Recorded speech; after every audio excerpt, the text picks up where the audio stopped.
What's up guys, CJ here, Old Fashioned Nerds. Welcome back to the channel. I appreciate you guys for tuning in. Today I wanted to talk about how I got this beautiful Rainbow Foil Druid and the other one. I've actually had two of these in my possession, and I was lucky enough to win them both with the same deck. Now, albeit I did change the deck a little bit between SCG Baltimore and Gencon. I did not win either event. The duo won the first one, and then Julian, won the SCG Baltimore this past weekend on his Mono Fire Druid deck, so incredible. But I took my Shapeshift deck to both events, and I did pretty well. I went 6-1 both of the preliminary days. Gen Con did not have a top cut. It just was, Swiss rounds, and then people who went 6-1 or better got the Rainbow Foil. And then as SCG Baltimore, I went 6-1 day one, losing to Christian V on his 3-color Druid deck, which was really interesting and cool. He beat me with Courtesan Theus, my girl. But it was an amazing game, and he's a great player, so no hard feelings there. Happy to lose to a great player like that. And then I went on to take down my good friend Joey in the top 8, as well as Bubba Moo on the Mono Water Druid. So yeah, the deck definitely holds up, and I want to talk about Shapeshift a little bit because this is a really cool card. And Shapeshift, honestly, I don't think it is the best deck in the meta. I think it can deal with a lot of the decks that are strong in the meta, but it is my favorite and it's the most fun to play. So I just kind of wanted to go through a little bit of a like primer or a deck tech on kind of how I got through with this deck and how it's done. So first and foremost, I will say that this is like a pet deck. It is just super fun. It is not the most complex deck in the entire world. I will say that Archimago is a much harder deck to play. Sorcerer Control is a little bit harder to play as well, just to figure out like when to play what spells. This is mostly just present threats and win games, but it's really fun. And there is definitely some room for skill expression. There's a bit of forced movement and other ways to move around the board in ways that your opponents won't be able to predict, and that will kind of help you sneak out some points edgewise and kind of sneak out some victory. So I kind of wanted to go through each card individually and why they're in the deck and how to play around them. But the basic game plan is that this deck is a little bit of a slower deck. It mostly has minions at turns 4, 5, and 6. So you need to survive the early game. So I have defensive sites and a couple of early chump blockers, coin nixies, defensive sites, forced movement, and removal to get me there. And then in the later stages of the game, you just kind of present a threat each turn and outvalue your opponent because they're playing 3 power, 4 power minions, and you're playing 4, 5, and 6 power minions, and you're just kind of able to trade more favorably. So let's just kind of go through it a little bit. I think the first card, Black Plague, is pretty obvious. If you guys aren't familiar with this card, you definitely should be running it. It's basically just hard removal. Back in the alpha beta days, we would run Chaos Twister in this slot because it was almost always just hard removal. Took out almost anything. We didn't have split power and toughness back then, so pretty much every minion would just be able to kill itself. So Black Plague takes the place of Chaos Twister, in my opinion, because while it doesn't usually 2-for-1 them, or it doesn't always 2-for-1 them, it just removes their threat when you need it to. It kills the Pud Butcher when they need it to, and you can kind of place it on whatever square of 4 that you need to in order to kill the minion that you're targeting to get rid of. One of the cool things with Black Plague, especially with being Druid and having Tawny, is that if I play my Black Plague here to kill your, Autumn Unicorn that I can't deal with, or your Pudge Butcher, and then next turn you decide to take your turn off so that you won't have to sacrifice another minion to it, I can just throw Tawny into it, letting my Tawny die at end of turn, and allowing my Black Plague to stay on the board longer. This is something I'll oftentimes do just to buy myself a little bit more time and be able to get to that 4, 5, and 6 mana threshold that I need to start playing my own threats. And so sacrificing your Tawnies, your Grandmaster Wizards, things like that into Black Plague is definitely, or your Frog tokens, exactly. These are things that you want to keep putting into Black Plague to keep it around long enough to keep your sites safe from aggressive decks, long enough for you to get to the late game where you're going to have better value minions and threats. Elenian Fate is a goat. I don't know, there's a whole lot to talk about here. This is a 5 mana, wipe their board oftentimes, destroy their threshold, sink their artifacts that are giving you problems, prevent them from casting other spells. It's just great. Elenian Fate is a goat. It is a little bit weaker right now with everybody running around with ordinary sites like deserts, but I don't think that's a reason not to use this. One of the wonderful things about this deck is because it's like 70% water, mostly you need water threshold. And if you open up with an Elenian Fate or you have one early, you can play your water sites to your forward sites so that if you have to emergency Lightning Fate your own sites in order to sink their minions, you don't even lose Threshold. It might turn off your defensive sites, but your defensive sites, again, are trying to get you through turns 1, 2, 3, and sometimes 4. If you've gotten a turn 5, then you probably have the bigger minions. You're able to survive, and Lightning Fate has gotten you there. So this is something you want to keep in mind, that you might want to have to submerge on your own sites, taking off your own Threshold or defensive abilities. But it's a fantastic card. I would never cut it. Drums of Doom. This is a 2 of. This is a matchup dependent card, but in certain matchups it just wins you the game. For example, Avatar of Air. Avatar of Air does now run some Earth. So in that matchup, it's not an auto win because they can common sense dispel this. But in the mono air versions, in the air water versions, and the air fire versions, this almost just guarantees wins for you. And the reason for that is they will typically play their minions, puff them forward, and attack one of your sites when you're having difficult time defending. If you have a flipped Druid, it has the site deal 1 damage to minions, and actually enemy units coming into your sites. So if you have a Drums of Doom on your Druid, then all of these 6 sites are protected, so that any enemy minion coming into here will immediately die. They won't get to attack, they won't get to defend, they won't get to even get Genesis abilities, they just immediately die. And Avatar of Air has a really difficult time dealing with that. It's also good into really just any big minion decks. This can be incredible. One thing you have to keep in mind is if they're an aggressive avatar like a Battle Mage or a Avatar of Earth or something like that, they get a ring out, they can come onto your side and just murder all of your minions just with ring pings and make you lose the game. So this can be a double-edged sword. You want to think about ways to get rid of this, but because it's not a monument, it's a relic, you can just give it to a different, like a Koi Nixie, have her submerge herself, and then your minions are free to enter. What I will oftentimes do, though, is against an aggressive deck, I'll flip early, put the Drums of Doom down, defend my 6 sites, and then when I'm ready to go, I can play my site up here and play my minions on this site or wherever. But the point is it's out of the range of the Drums of Doom. But now I have like a Saurian Hydra that they're going to have a hard time dealing with, and he's out of range of the poison from my Drums of Doom. Or you can always just walk over and play your minion here, like your Saurian Hydra. You're now out of the range of the Drums of Doom. They can't just ping your Saurian Hydra down for free, and your Saurian Hydra can always block for you while it's summoning sick, and then get the damage in next turn. So it's very, very powerful. One other thing to keep in mind, because enemy minions can't get into your sites, if you are flipped, and let's say you don't have sites over here that they can attack, you can always play your Drums of Doom on the surface. It'll be protected by your Druids, so they can't actually walk in, they can't Ruler of Thule and take it, they can't do anything about your Drums of Doom here, but it's important that they can't come up with their avatar and then Shatter Strike you. If you're not holding it, Shatter Strike doesn't work. So Drums of Doom, fantastic card. It works in certain matchups. I don't want to see it in all my matchups. I actually always bottom this in my opening hand unless I'm against Avatar of Air.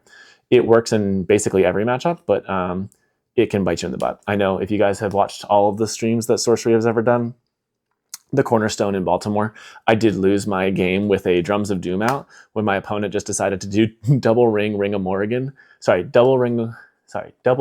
Ring of Morrigan and just beat me to death and ping away all my defenders because I couldn't get rid of my own drums. So definitely a double-edged sword. You don't always want it, but it is oftentimes very powerful and it can win you games on its own. Grim Gusarum, I will say on the record, I think that Grim Gusarum is weaker than Mask of Mayhem. However, I am not a flood deck. I think if I was playing a lower to the ground, more aggressive minion package, a bunch of 2s and 3s, then I would want Mask of Mayhem. Because I'm playing a bunch of 4, 5, and 6 mana cost dudes, or Shapeshift, I will oftentimes have 7 mana. I'll Shapeshift my Tawny. I'll happen to hit a really good minion, let's just say a 4-power beater, and then I can afford to play this Grim Gusarum. So that is 7 mana, which I do have in almost every game that I can then deal 8 or 10 or 12 with. Whereas I do not always hit 8 mana, which is what it would cost with the Mask of Mayhem, just because it's 1 more mana. I know that seems like a silly thing to go for, or silly distinction to make. I do think Mask is better, but in my deck where I typically have 1 to 2 minions out at a time, Grim just works out better with the mana, so I would run this. I think if you're building a more aggressive deck with a lower minion curve, I would run Mask of Mayhem instead, but Grim Gusarums, they're just very powerful. They deal double strike damage. They can help you kind of close the game out. I'll also say I have been attacked by many opponents for like 12 to 14 damage and not been doored, and they just wanted to burst me as much as they could with their Grim Gusarum or Mask of Mayhem, and then I'll just kill their minions, pick them up, and door them back. So I don't think it's a good idea to play these unless you're going to door them. If you door them and then they get to kill your minions, who cares? You've done what you needed to do. But yes, I think that these are great cards. I will say that Mask of Mayhem is probably better, but I think that in this deck specifically, these are the way to go. Ring of Morgan's fantastic. I don't know what to say other than it's so good. In a meta where swap exists, it's very important not to play this on tempo curve. You want to play this when you're going to get value out of it. Even if it's not just to win the game, if you can play a Ring of Morgan and then deal 3 damage and use this as your pinger to deal the 4th damage to kill their vampire, totally worth it. If you just want to gain 1 life, it's not very worth it. I will say I keep it in every opening hand, and it's incredibly powerful against Avatar of Air or aggressive decks. Trinkets are insane as well. Especially because of Tawny. I will always keep a trinket in my opening hand no matter what. I will not usually keep, well, I probably would keep 2 actually as well because Tawny is so ubiquitous. If I know what the matchup is and it's going to be a fire-based avatar, I might not keep all the trinkets in my opening hand because Tawny is most likely going to die over and over and over again, so you might not get value out of her. They just have too many ways to ping her down. Even like if you play her conservatively in the back and they play a Dragonets and kill her, then your opening hand is 0 spells that you can actually cast, except for trinkets, they're worthless. So keeping 1 is amazing. Keeping 2 is okay against non-fire decks. Keeping 3 is actually quite good against, again, non-fire, but against fire, or if you don't know if it's going to be fire, I wouldn't keep 3 because if they can kill your Tawny over and over again, you'll never get value. But the ability to trade up is just incredible. Adept Illusionist is like my new favorite card. They are oldies but goodies. I did not have these in my Gencon list, and I will say that I was running cores instead, and the cores felt amazing on turn 1 and 2, and awful every turn after that. These guys feel amazing no matter what. If I can get these on turn 2 out and start just playing my Adept Illusionists, they're just infinite chunk blockers. They can easily get me to the late game on their own. They have 2 power, so they're spellcasters that can use the nearby spellcasting effect, but that don't die to desert, which is incredible. And then actually, I've had 3 games, I think now, with aggressive draws where I just had like Koinexi, Lugbugcat, Adept Illusionists, and I ended up dealing a bunch of damage to the Mono Water Druid deck, which I do think is a better late game deck than mine. And I was able to close the game out early with Adept Illusionists because they were just aggressive. I had some trinkets, I had some cats, so I love these cards. I think they're an auto include. I'm an idiot for not including them before. And shout out to Felix from Germany, who had them in his version of my list that he was playing because he just enjoyed it. And I was like, are these good? And I ran them and I was like, you're a genius. I needed to put those in. Green Knight, he's a goat. I know this is a little out of order. I have them ordered by spell type, but not necessarily alphabetical. But Green Knight's incredible. He's an amazing shapeshift target. He's an amazing game finisher. He's a great, amazing stall against aggro and just forcing specific attacks, even like a Saurian Hydra, because it's immediate effect on attack. This 7 toughness means he won't die to a Saurian Hydra, and he can infinitely block their minion if you have trouble getting rid of it. I love this dude. He's also so good against minions on Death Door. If you just get him close to the enemy avatar, they have no way. All of their blockers are going to have to attack this, and then if they actually finally kill it, because he can strike a nearby enemy, he can just finish them off. So this guy's a goat. I love him no matter what. I will never cut him. Koinexi is like my favorite card. If you guys know anything about me, I love this card. I know that I submerged her in my finals match in SCG Baltimore, and people were saying I probably shouldn't have, and they might be right. But to be fair, when you have a site and you just play a Koinexi submerged on turn 3 to use your mana, she is so threatening. Nobody ever wants to play any minions near there. She buys you a bunch of time. She can chump block if you need to. And honestly, she just makes it so dangerous for enemies who want to like walk up and poison nova you or walk up and do a shadow strike, things like that. You're threatening that you're going to pull them onto your defensive water site like a troll bridge, have them discard a card, take 3 damage, get their Avatar of Air off of an air site onto a water site so they no longer have a passive ability and they've just become a crappy spell slinger. She's so good. I have won so many games with her. I always joke that she's my kill spell because with Druid in the flip, dealing 1 damage, you just have to have a Koinexi nearby. I cannot tell you the number of times that I will shapeshift my Tawny in the end game. Or shapeshift even one of my good minions. I'll just shapeshift, my Saurian Hydra because it's not getting the game closed, and I'll see a Koinexi and be like, "Great, game's over." Koinexi pull you closer to me, GG, because you get to ping them. So yes, no, Koinexi is incredible. She is a great early game play. She's a great late game play. She sets up everything you could ever want. I love her, and if you don't run her, I will fight you because she's incredible. It's actually my favorite card from AL and possibly my favorite card in the game. Highland Princess is especially good in Druid. She's good anytime you want to run the ring, but in Druid, because you can grab trinkets, she's even nuttier, because sometimes trinkets are actually better than the ring, depending on what stage of the game you're in and what kind of trades you're trying to make. So Highland Princess is the GOAT. Enough said. Serpellus is insane as well. Because my deck is 70% water and most of the sites are water as well, and floodplains expand my my body of water even further, I just always have a water site and I will just play my Serpellus underwater. And as long as I have a floodplain that connect all my water sites, or all my water sites are connected, I can basically defend every single every single site of mine with this 4-power body that is submerged that the enemy can't interact with. So no matter what, I'm going to be able to block their attack. And then if I can find a trinket or a Grim Gasarum, I can just come out of nowhere and dome them for 8 or 10, etc. He's great. He's a phenomenal card. It was weird. I know when I was looking at the spoilers, I liked this guy and I couldn't find a place for him. And then this deck is it. He shines in this deck so well. Yeah, no complaints. Every single game I've ever had him in my opening hand, I felt good. This one is controversial, Captain Baltasar. I feel like people give me crap about it all the time because they say he never gets to hit and he always just dies. And that's not true. He is a removal magnet, but people used to say the same thing about Pudge Butcher. Like, Pudge Butcher's no good because he's just a removal magnet. He never survives. Why would you run that card? He never does his thing. But that's why you run the card. Have you seen how good my threats are? Maybe you haven't yet. We're going to get there. The threats in this deck are so good. And this is such a terrifying card. Such good players will just see me drop a Captain Baltasar and their faces go white. And they're like, the only way I can deal with that is with my charge minion that I was hoping to door you with, or with my hard removal spell like Disintegrate or Polymorph or Chaos Twister. They're like, I have to kill this card or I'm going to lose the game. And then they get rid of it before my Saurian Hydra comes out. And then my Saurian Hydra comes out and I win the game because of that. He's the GOAT. In the tournament that I played, I got a couple of spells off my opponent's libraries with this guy.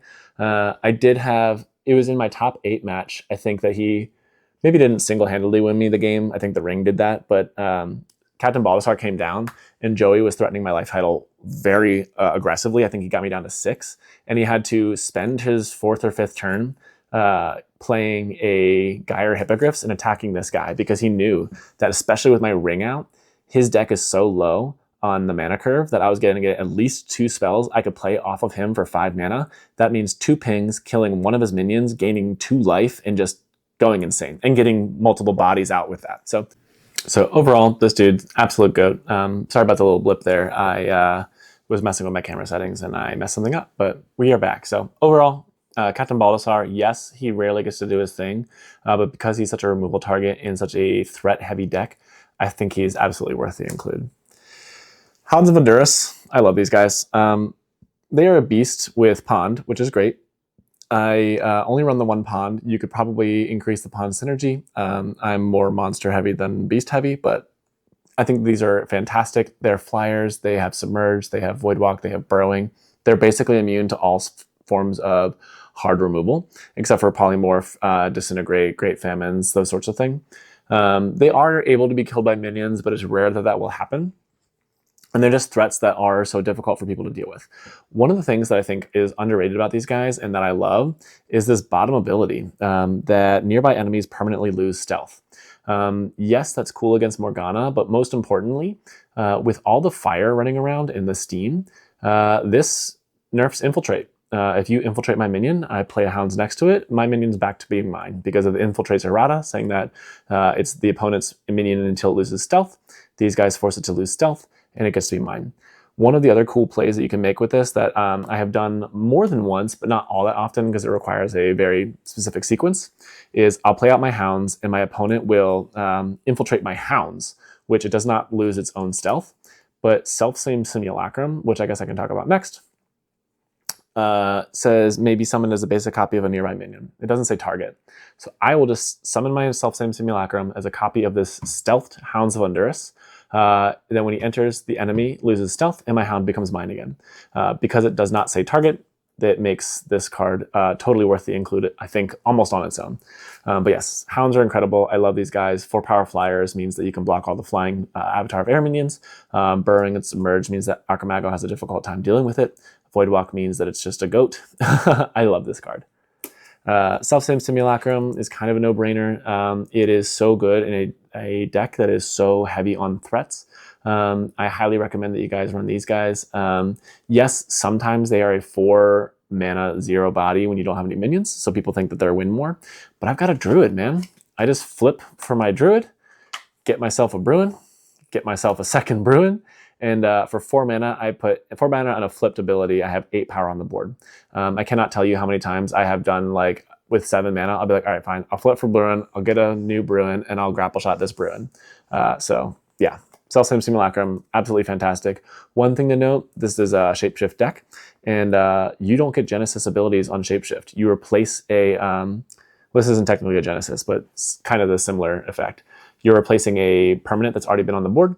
So you're not summoning it, you're just replacing it. So this will, if you pick this off of Shapeshift, it will come in as a 0 power body. So don't target this for Shapeshift.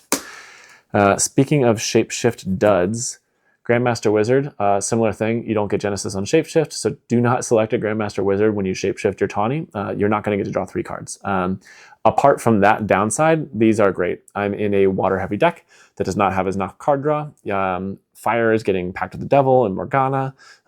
Air has the Wizards in Browse and things of that nature. Earth doesn't really draw that many cards either, so you just want to make sure that you have some sort of card draw, and these guys are great.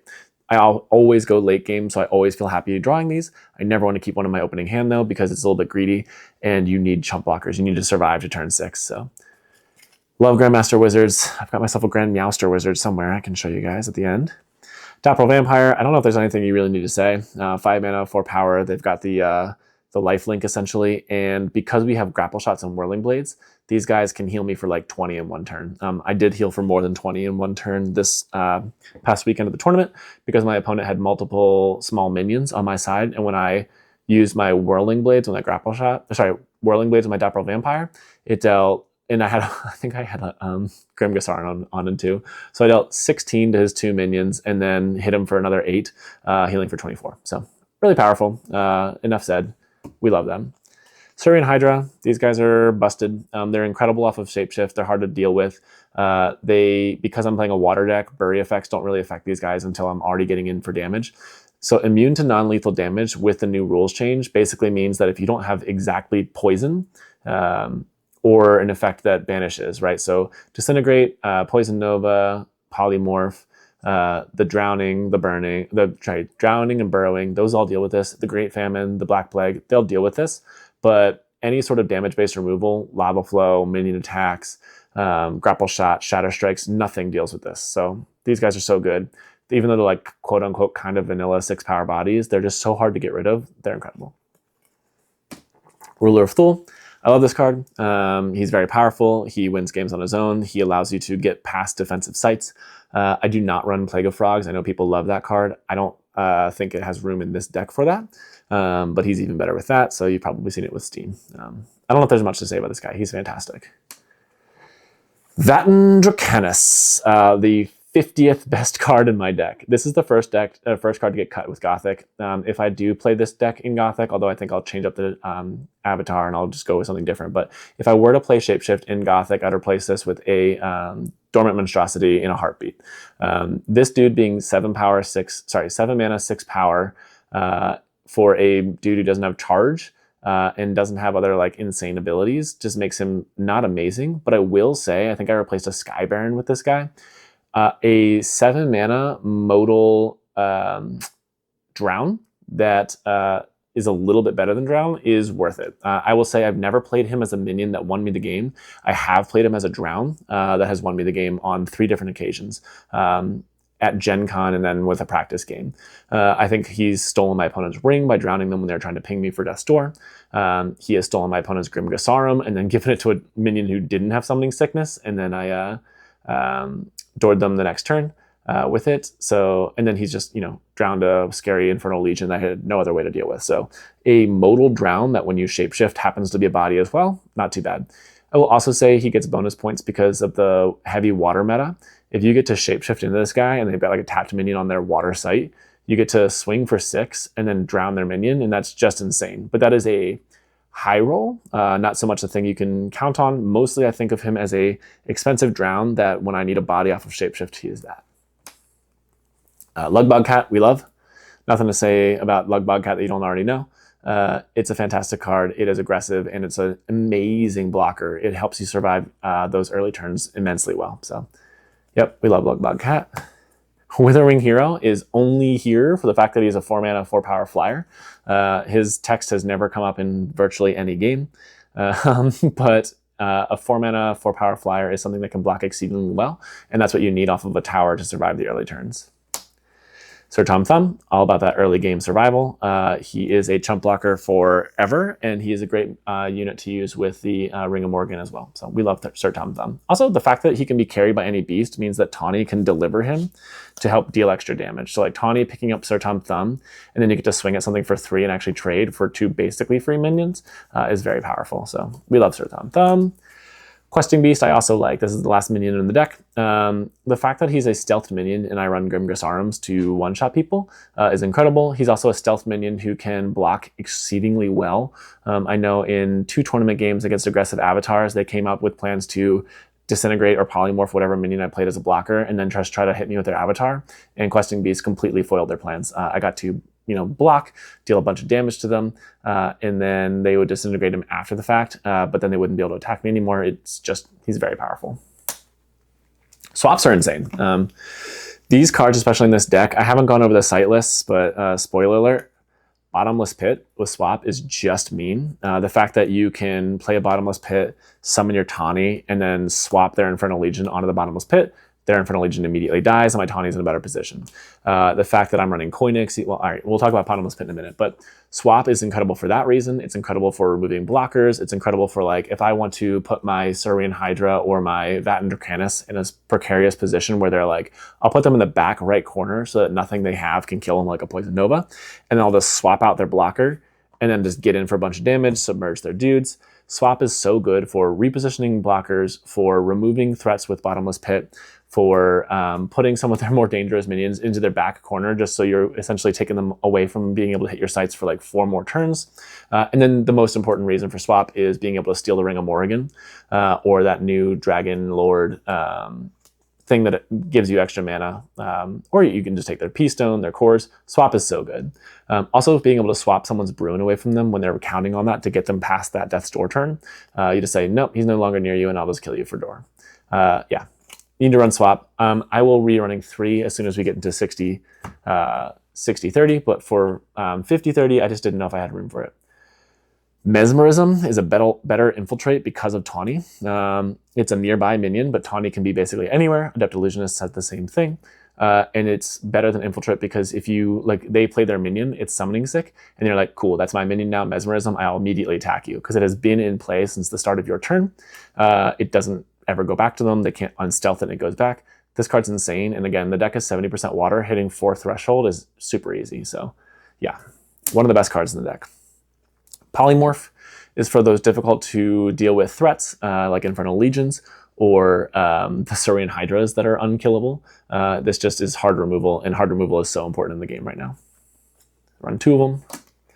Grapple Shot. I used to run 4 Grapple Shots, and then I added the Whirling Blades. Grapple Shot is just so good. Grapple Shot on a Saurian Hydra, just to basically door them in 1 turn. When you have Grimgasarum Grapple Shot in 1 turn, you get to turn your 4-power puncher into an 8-power puncher who hits for 16 that turn. Remove their flying threat that you can't otherwise deal with. Reposition your minions. No, this is a great card. We all know it's busted. This has an errata to make it weaker, and it is still insane. Whirling Blades, I gotta say, Whirling Blades is goated. I think I thought it was too slow, and I would need to be able to cast a minion and Grapple Shot in the same turn for it to matter. But so this was not in my Gencon version of the list, but it is absolutely worth running, especially in a Druid, because what's most important is those early, especially with this deck, who just wins in the late game. As long as you're not against like a super value heavy avatar like the Death Speaker or Archimago. If somebody is flooding me with early game aggression, and I don't have a threat that I can get out to like wipe them, you just flip for Bruin. That's free. Now I have a free 4-power block minion, Whirling Blades, 1, 2, and I've covered 3 separate sites worth of Whirling Blades damage, and I'll deal 4 damage to all those enemies. You can just board wipe their aggressive minions, leave them with nothing else, and now you're like, okay, I'm basically safe. I'm able to recover from here. Whirling Blades is so good. It's even better with the Dapper Vampire, but the fact that you can do it with 0 minions on board because of Bruin, and he can move without summoning sickness is so powerful. And last but not least is Shapeshift. That's what the deck was named after. This is just so powerful with Tawny. because this innocuous little flyer, I think people have caught on that you can't let Tawny live, but this innocuous flyer is just out in position, and then they're like, okay, cool, deal with your Dapple Vampire, deal with your Serene Hydra, deal with whatever it is. Okay, I'm basically safe. And you're like, well, not that safe. What's the top 5 minions? Oh, hey, we got another Dapple Vampire, and I'm getting in with charge, essentially. The fact that it gives pseudo charge is what makes this so powerful. I know we saw the new Monster Morphous card, but that does not trigger in the same turn. It's like 1 mana cheaper. But this is just so good because it gives that pseudo charge, and it's also not card disadvantage. I'm taking a free token, or frog token, or Grandmaster Wizard Deputies draw me cards, and I am not even putting anything from my hand, which is like card disadvantage, right? I'm spending 2 cards to get 1 minion. I'm taking this card and turning it into the best minion from the top 5 of my library. It is so powerful. I love Shapeshift. I rarely see it. I think I actually pulled it off 0. No, not 0. I never got a. No, I had 1 tempo play. You know what? Yeah, that's what it was.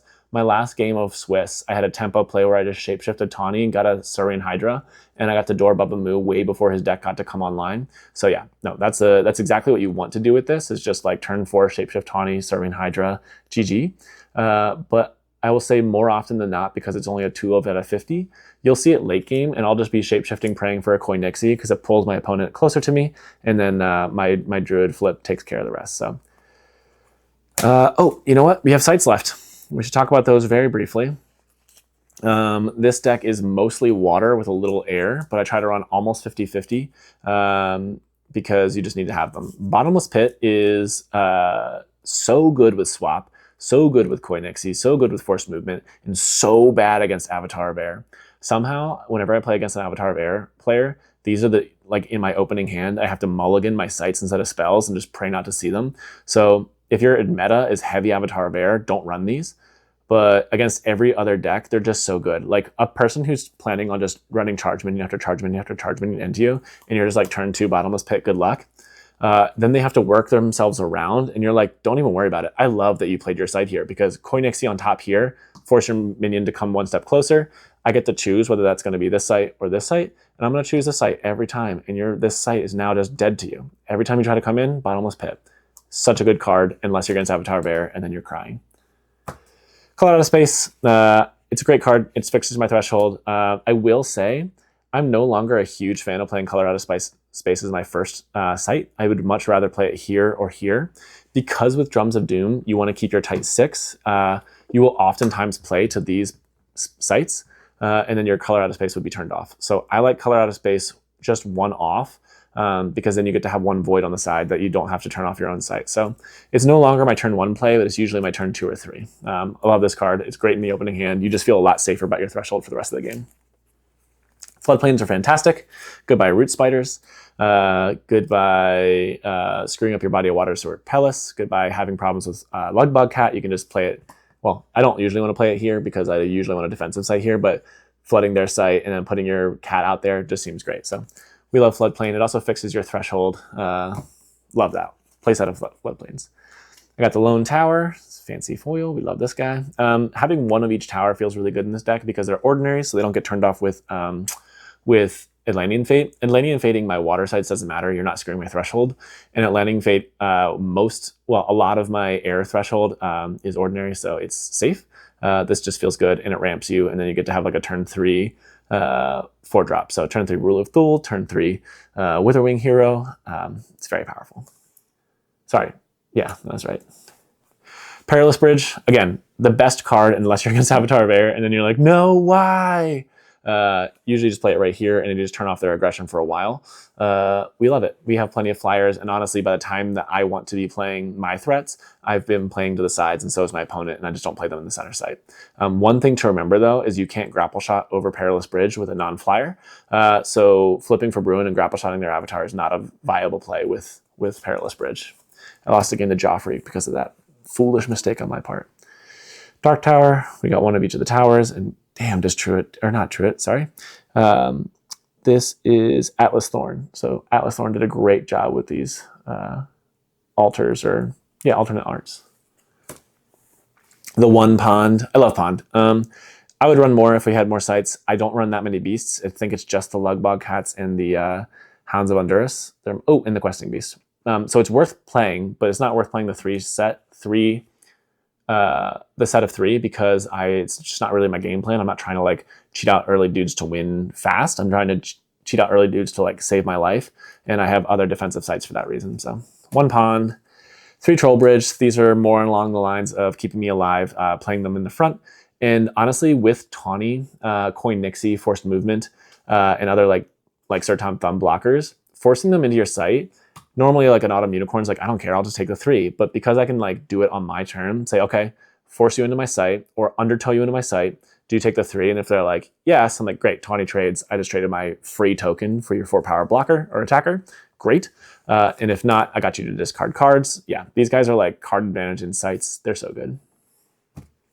Mirror Realm, it's incredible. I don't know what else to say. It always fixes my threshold or gives me an extra defensive site. We love it. Wizard's Den, I run the 1. I am finding that the biggest threat to this deck isn't even aggro. I think I survive almost every aggro deck right now. The biggest threat are the greedier lists that draw more cards than me. Obviously, Archimago is a problem.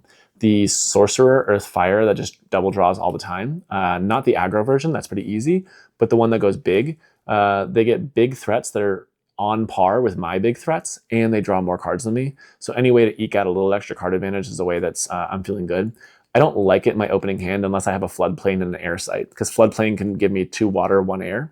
But if I don't have a floodplain, I have like 1 air site, 1 water site, and this. I usually pitch this because threshold and being able to cast my spells is most important, but getting spells to cast is, second to just the threshold, I guess. Tadpole Pool, it's extra blockers, it's a water site, and it gives me extra targets for Shapeshift. I like it a lot. Totally worth playing. Tintagel, not much to say about this. I haven't been punished that hard because Earthquake is so bad against my deck. But this is a, air fixer for me, really.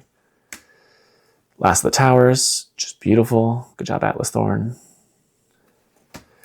Joyous Guard, same reason. It fixes for my air. Babbling Brook is goated. This is one of my favorite cards in the game, not just sites. The fact that it disables means it's hard for enemies to attack me, but most importantly is it removes stealth, and Infiltrate is an asshole. I feel like when somebody infiltrates my minions and I don't have a way to deal with it, it just loses me the game and I cry. And if I have like a Babbling Brook or a Hounds of Honduras, it feels like counterspell. Like this is a counterspell on a land that costs 0 mana. It's so good. I love these. If I could have more of them, I would run more of them. Undertow, underrated. These cards are insane. The fact that I can play my minions a little bit farther back and then just undertow them forward and then attack, or play my Tawny in the back when I know that they want to play deserts, and then I'll undertow it forward and I'll attack their Tawny, so I get to trade favorably. I can undertow my Druid closer so that I can play minions. What am I saying? Oh, so I can play nearby spells closer, like Polymorph. Undertow their minions into my Troll Bridge, floodplain their site to undertow them into my Bottomless Pit. It's great. There's nothing bad about this card. Everything great about this card. This is what I'm talking about with skill expression. The fact that you can do something on your turn with cards like Undertow that have an effect on the board that they can't play around, right? They can't know that you'll have Undertow in hand, play it, move their minion, and then be able to trade aggressively. That's the room for skill expression that I think you need in every deck. If you just play all the best cards, but they're all like vanilla 5/5s for cheap, then I can predict what you're going to do on your turn every turn. Cards like these make it so I can't predict them, and they allow you to win against equal opponents, better opponents, and opponents who are a little bit less skilled than you. You can really wipe the floor with them with cards like these. So I love Undertow. Lighthouse, just fixing. Love it. Value of Delight, fixing. We love it. So that's the deck. I don't think it is the greatest deck that has ever been built. I don't think it's the most complicated deck that's ever been built. I always joke around that it's kind of smooth brain. I think it is hard to play perfectly, but it's, well, maybe not hard. It is, the better you are at the game, the better you'll do with this deck, is how I kind of view it. Because it's not like there are really complex plays you need to memorize in order to win. It's more along the lines that when you can see complex plays, like setting up a floodplain to undertow them onto your Bottomless Pit, or you undertow them into a specific position with the Coin Nixie that you early played submerged that they couldn't deal with all game. You can set up traps for your opponent in the later game, and then knowing what kind of cards to hold, like swapping Swap is such a good card that pretty much at any turn during the game, you can use it effectively for some small amount of value for you. But I think that knowing when to use your swap in the matchup is one of those things that you'll learn kind of over repetition. But yeah, this is my Shapeshift deck. I love this deck so much. I don't really play many decks besides this one anymore. I'm not really trying to break the meta. I'm just like, this is what I enjoy it the most at this time. So I highly recommend, even if you're not going to any tournaments, that you guys just put this list together and play it. It is so fun. It is so rewarding, and you get to do such like fun and cool and quirky and weird stuff with it that I love this deck. And I hope you guys enjoy and hope you guys play it. Let me know in the comments down below if you guys want to see more deck text like this. Also, let me know if you want to see the things I got from Gencon. Oops. Or sorry, not Gencon. From SCG Baltimore. I got a couple of cool prizes. Got the Grand Meowster. So I have some cool things that I got there, but I saw that Bruce did a cool video on his collection. Mine is not nearly as pretty as alpha heavy. I think I have like 1 pack of alpha I've ever opened. And it's not as organized as Bruce's, but I do have some cool things I've picked up from tournaments here and there. So yeah, let me know down in the below what you guys thought, if you kind of like this kind of video, and what you'd like to see next. Thanks for joining me, guys.